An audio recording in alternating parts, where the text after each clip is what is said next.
Boa noite, meus amigos. Voltamos para mais um Jogo do Poder pela Rede CNT e hoje recebo aqui o professor Ricardo Marcelo Fonseca, diretor de Ciências Jurídicas, de ensino de Ciências Jurídicas da Universidade Federal do Paraná, o diretor da Faculdade de Direito da Universidade Federal do Paraná. Graduado em História pela Universidade Federal do Paraná e em Direito pela Faculdade de Direito de Curitiba, especialista em Direito Contemporâneo da PUC do Paraná, mestre e doutor em Direito pela UFPR, fez pós-doutorado na Università degli Studi di Firenze, na Itália, onde também exerce a função de professor visitante, tem atuação como professor visitante ainda na Università degli Studi Macerata, na Itália, Universidade Pablo Olavide, na Espanha, e Universidade de Lisboa, em Portugal.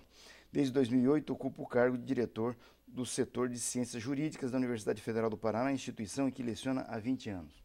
Boa noite, professor. Boa noite. Antes de começar o nosso bate-papo, vou ter que ir a Brasília com o José Marcelo para saber as notícias da semana. Olá, eu sou José Marcelo Santos, direto de Brasília, com um resumo das principais notícias da semana. As gravações feitas pelo ex-presidente da Transpetro, Sérgio Machado, fizeram mais uma baixa no governo. O ministro da Transparência, Fabiano Silveira, entregou o cargo depois de ter sido flagrado ao criticar a Operação Lava Jato. Ele deixou a pasta depois de ter sido pressionado pela oposição e partidos aliados e pela ameaça de servidores de se demitirem caso ele permanecesse. Ele foi o segundo ministro flagrado em conversas gravadas em pouco mais de 2 semanas de governo. O primeiro, Romero Jucá, acabou deixando o Ministério do Planejamento com apenas 11 dias no cargo. Nos 2 casos, o motivo foi o mesmo: suspeita de manobras para comprometer as investigações da Lava Jato. O ministro da Fazenda, Henrique Meirelles, disse que o aumento de gastos públicos foi o principal motivo da atual crise na economia brasileira. As contas do governo apresentaram superávit no mês passado, mas o resultado ainda foi o pior para o mês de abril desde 2013. De acordo com os números divulgados pela Secretaria do Tesouro Nacional, em abril as receitas superaram as despesas em 9 bilhões 750 milhões de reais. Apesar do resultado positivo, na soma dos 4 primeiros meses do ano, as contas públicas já acumulam um rombo de 8 bilhões 450 milhões. Num encontro com empresários no Rio de Janeiro, o ministro da Fazenda disse que o aumento dos gastos públicos foi a principal causa da situação vivida hoje na economia. O relator do Conselho de Ética da Câmara, o deputado Marcos Rogério, entregou o relatório final do processo contra o presidente afastado Eduardo Cunha. A votação deve ocorrer na semana que vem. O processo contra Eduardo Cunha foi aberto no ano passado e já é o mais longo da história na Câmara. Integrantes do Conselho de Ética acusam o presidente afastado de usar o cargo para atrapalhar os trabalhos. Este foi um dos motivos que levaram o Supremo Tribunal Federal a suspender o mandato de Cunha, mas, segundo os deputados, ele continua a agir. Na semana passada, o presidente interino da Câmara, Valdir Maranhão, determinou que o parecer de Marcos Rogério deveria se limitar à acusação de que Cunha mentiu à CPI da Petrobras ao negar que tinha contas no exterior. O relator disse que obedeceu à determinação. Eu vou ficando por aqui, mas te espero na edição nacional do Jogo do Poder Notícias. É na quinta-feira, às 11 da noite, logo depois do CNT Jornal. De volta aos estudos da Rede CNT em Curitiba, recebendo hoje o professor Ricardo Marcelo, diretor da Faculdade de Direito da Universidade Federal do Paraná.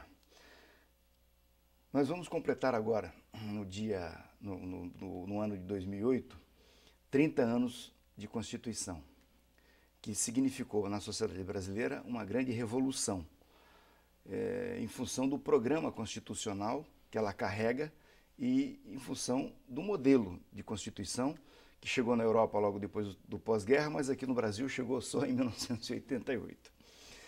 E isso tem um impacto no ensino jurídico forte, né?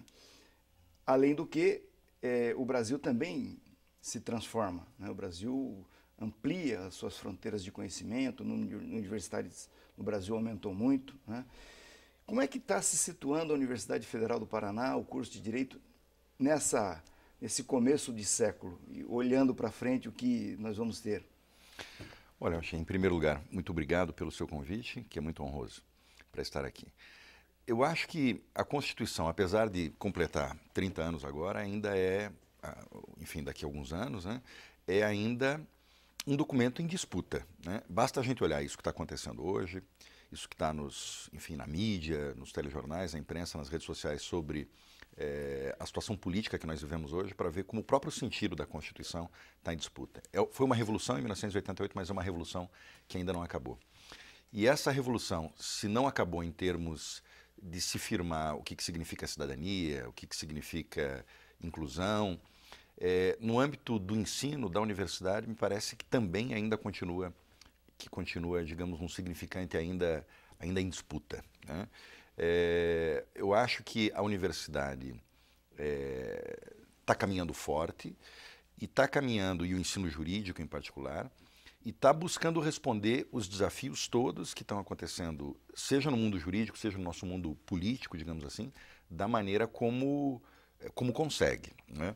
Eu acho que esse é um baita desafio para a universidade, saber responder à altura esses desafios do nosso tempo. E saber responder à altura os desafios, digamos, do ensino jurídico do nosso tempo. Muita coisa tem acontecido nesse início do século XXI em termos de ensino jurídico, né?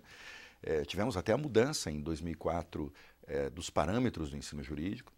E mais importante do que isso, né, o mundo está mudando muito rápido.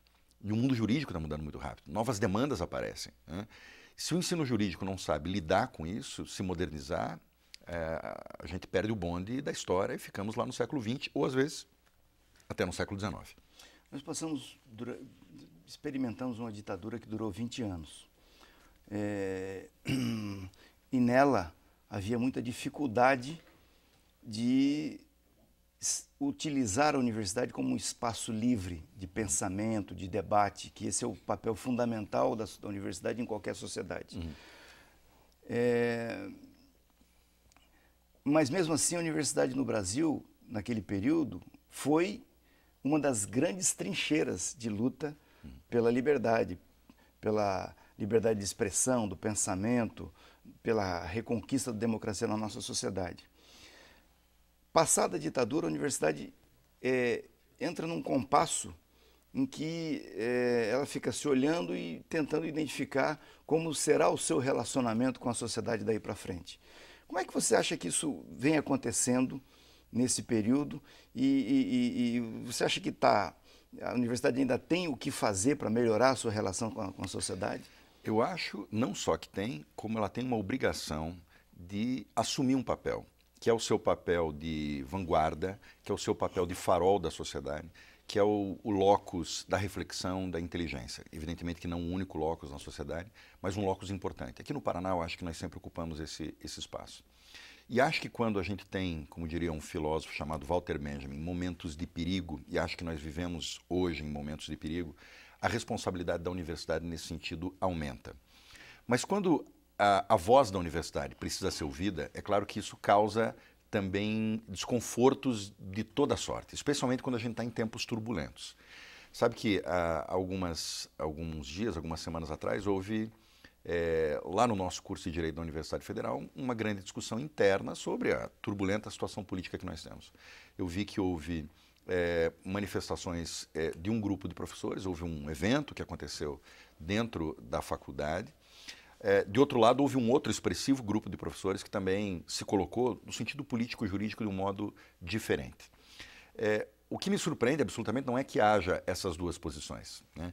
Aliás, o contrário. Eu acho que quando a universidade está pensando e está pensando com liberdade, isso mostra a sua riqueza. Vitalidade. Essa pluralidade é vitalidade, é riqueza. O que me chamou a atenção naqueles tempos, naqueles dias, no final das contas, foi o seguinte, que quando se anunciou que algum debate ia ser feito, teve muita gente que defendeu a ideia de que o debate não poderia acontecer, de que a universidade não pode deixar que esse tipo de coisa aconteça, que a universidade tem que se calar, que não se pode usar um espaço público para que haja um debate, que no final das contas é um debate acadêmico-jurídico também. Se discutiam temas como processo penal, como direito constitucional, né, como direito à intimidade, como direito privado, etc. Então a questão que se coloca seja qual for a posição que se tenha, é importante reafirmar o locus da universidade como esse espaço de debate. O que me assusta mais é como muita gente com muita convicção, diz que a universidade tem que se omitir nisso. Eu acho que a gente tem que ir num sentido diametralmente oposto e reafirmar isso, que a universidade diga aquilo que ela quer dizer. Mas como a universidade não tem uma só voz, e isso ficou bastante claro no curso de Direito da Universidade Federal do Paraná, que todas as vozes têm igual liberdade para se dizer. Tem algumas pessoas que parece que esquecem, né, Rocha? Que houve, de fato, como você mencionou, um tempo em que a universidade simplesmente não podia ter voz. É necessário que tenha voz. É necessário que tenha voz, não no sentido mais imediato de uma militância, de uma intervenção direta, de uma intervenção imediata. Mas é claro que tudo que está acontecendo, especialmente dentro de uma faculdade de Direito, tudo que está acontecendo tem uma mediação jurídica que é evidente. As universidades, por acaso, devem se calar? Nenhuma universidade está se calando. Sim. A gente viu que a Faculdade de Direito do Recife, a Faculdade da USP, PUC de São Paulo, na Bahia, todas estão discutindo, estão pulsando. Eu acho que essa é uma coisa bonita da universidade, independentemente se é para o lado A ou para o lado B. Sim. Essa pulsação, essa vitalidade, essa pluralidade é que é um valor que a universidade tem que reafirmar. Eu mesmo, como advogado, não gostei da manifestação da OAB do Paraná. Mas eu respeito. Foi o conselho da OAB, na sua maioria, que resolveu fazer a manifestação. Eu, no entanto, assinei o manifesto de protesto. Agora, eu acho que a OAB se manifestar não tem problema nenhum. O deletério é a universidade se omitir. Sem dúvida. Né? Vamos a um brevíssimo intervalo e voltamos em seguida para a sequência do bate-papo com o professor, diretor da Faculdade de Direito da Universidade Federal do Paraná.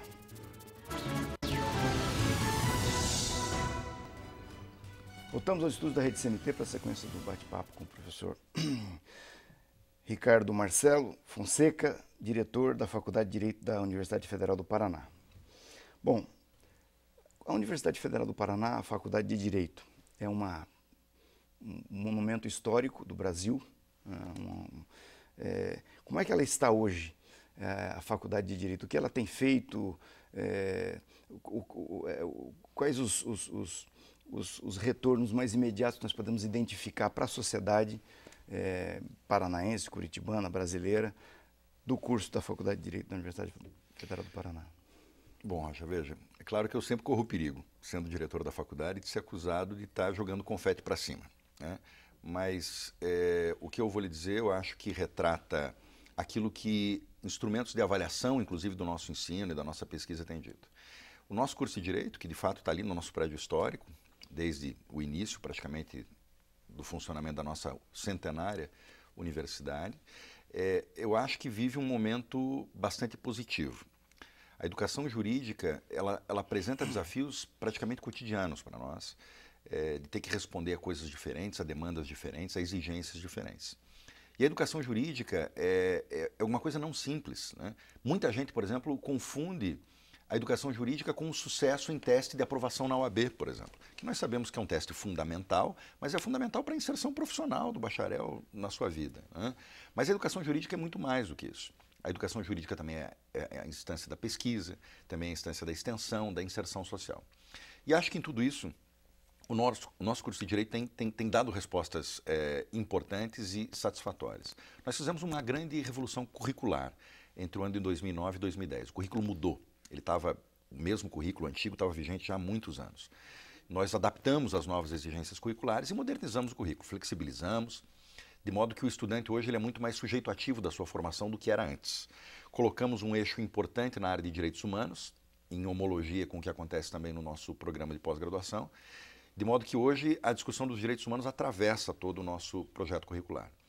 O curso virou um curso denso, um curso completo.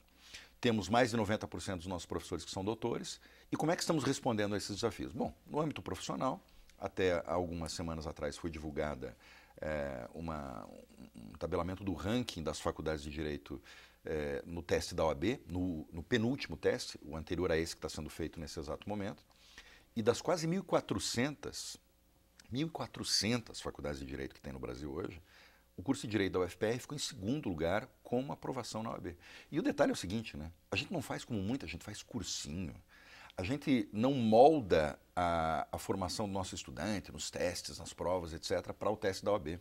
Isso é um resultado, digamos que sai natural pela própria formação que temos. O que mostra o seguinte, nessa interface, que é uma interface fundamental, evidentemente, para qualquer estudante, que é a interface profissional, o curso de Direito nosso tem dado respostas.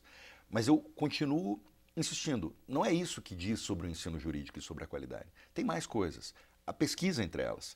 Quero dizer que o nosso programa de pós-graduação é o que tem a maior nota dentro da Universidade Federal do Paraná, pelos critérios de avaliação do MEC e da CAPES. Né? Dentre os cursos de Direito, é aquele dos mais consolidados do Brasil, né, nos programas de pós-graduação. É, portanto, um dos mais respeitados. Na última avaliação trienal, que agora virou quadrienal, da CAPES sobre esses programas de pós-graduação, os pesquisadores do Brasil inteiro indicaram a subida de avaliação para que a gente ficasse no topo da pirâmide, porque a própria área do direito brasileiro, no âmbito da pesquisa, nos considera como de excelência.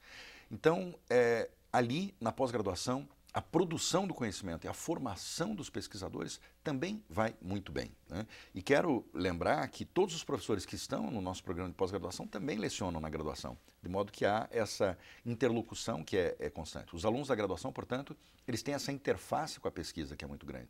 Não é por outra razão que são os nossos egressos e os egressos do nosso programa de pós-graduação que têm dado aula nas tantas faculdades de Direito que tem no âmbito privado.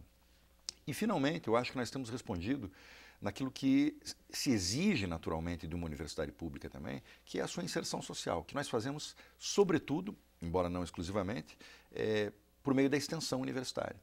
Particularmente no nosso NPJ, o nosso Núcleo de Prática Jurídica, ele foi refundado e reestruturado, ele é fundamentado em projetos de extensão, todos eles socialmente comprometidos, todos eles, digamos, com um olhar cidadão, e que faz com que o estudante de Direito, no seu processo de formação, digamos, tem que colocar o pé no barro. Né? Não é simplesmente uma apreciação abstrata daquilo que ele está aprendendo numa aula de processo, numa aula de Direito Civil. Nos projetos de extensão, ele põe o pé no barro e entende como é que acontece a luta pelos direitos e a disputa pelos direitos. E vê os atores dessa disputa ali, em carne e osso, porque isso faz toda a diferença. Né? Sem dúvida. E acho que na formação dos estudantes, isso é um grande diferencial. A extensão no curso de Direito, quando bem feita, é um grande diferencial. Então, nesse tripé, ensino, pesquisa e extensão, que é um tripé constitucional, mas é um tripé que é muito repetido, mas nem sempre é fácil dele ser amalgamado. É um tripé que é complicado. Você unir a extensão e o ensino, não transformando, portanto, a extensão uma mera prestação de serviços, em business, como acontece em alguns lugares, ou em mero assistencialismo, ou seja, você unir a extensão com o ensino é um baita desafio. Isso tem acontecido dentro do curso de Direito. Ao mesmo tempo, você unir a pesquisa e a extensão é um outro baita desafio. Você fazer dentro da sala de aula com que a transmissão do conhecimento, o aprendizado do estudante, envolva essa dimensão da investigação e da pesquisa. E, eventualmente, você unir as três coisas ao mesmo tempo ainda é um desafio maior ainda. Acho, enfim, então, que esses desafios, o curso de Direito tem se num cenário que não está fácil, né? Porque o ensino jurídico brasileiro ele é excessivamente grande, né? Eu acho que temos faculdades de Direito para tudo que é gosto, né? E nesse ponto, as faculdades mais antigas, como a nossa, centenária, né? 103 anos agora, e particularmente do ensino público, elas jogam um papel importante, né? Tanto na pós-graduação quanto na OAB, o que tem se mostrado é que as universidades públicas ainda são aquelas que estão demonstrando maior qualidade. Isso Talvez mostra... exatamente, porque a formação é melhor. Em teoria, sim. Nós temos, eu acho que, muitas explicações, né? Claro que tem uma primeira explicação, mas que não é suficiente, que é o seguinte. Os alunos, aqui no Paraná, isso é visível, têm no curso de Direito da UFPR a sua primeira opção, né? Então, nós temos excelentes alunos. Nós temos, em geral, a gente pode se dizer, os melhores alunos aqui da cidade, os melhores alunos do estado do Paraná e agora do Brasil inteiro, porque nós também temos o SISU, do Enem, etc. Né? Mas eu acho que isso não explica tudo. Né? Eu acho que a gente poder aliar uma tradição, porque num contexto em que a maioria das instituições de ensino jurídico tem 10, tem 15, no máximo 20 anos, você ter 103 anos é alguma coisa que faz uma diferença.